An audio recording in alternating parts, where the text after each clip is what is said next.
What's up guys, today we're going to take a look at the old school GameCube and Game Boy Player controller.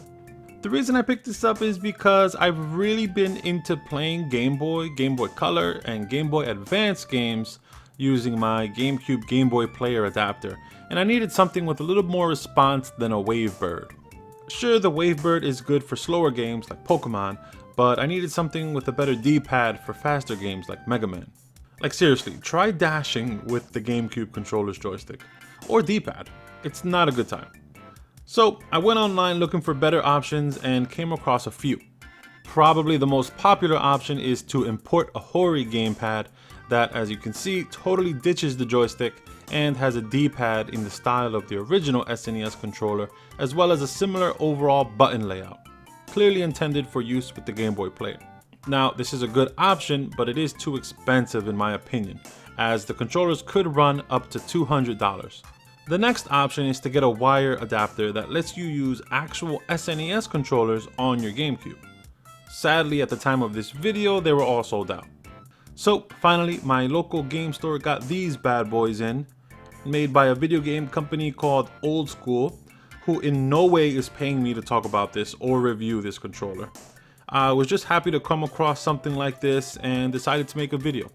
Right out of the box, this controller has a good weight to it.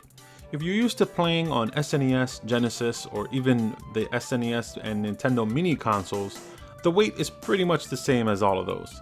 I've never owned the Hori pad that this is based off of, so let's compare it to the SNES controller's size, which seems to be identical with the addition of these grippy areas.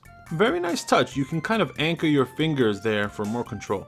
The button presses feel exactly like an original Nintendo GameCube controller, which for the controller's price of $20 was a great surprise.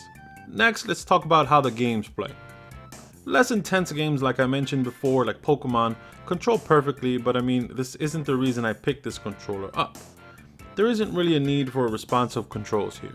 More action-based games have zero lag from what I can see. Also, I should note that I am playing on a CRT using GameCube digital component cables, so I mean CRTs are known to have less lag, if any at all.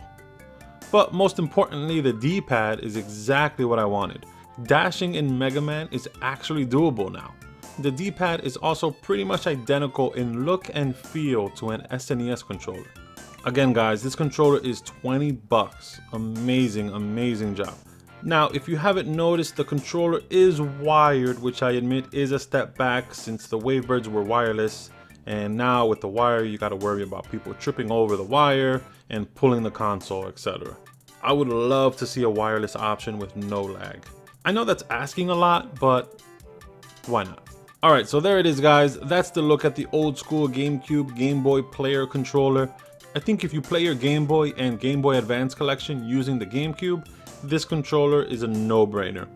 Nothing super innovative here, it's pretty much a clone of the Japanese super expensive Hori controller. If there's any Hori controller owners out there, please let me know in the comments any differences you noticed. Thanks for watching guys, and I'll see you on the next one.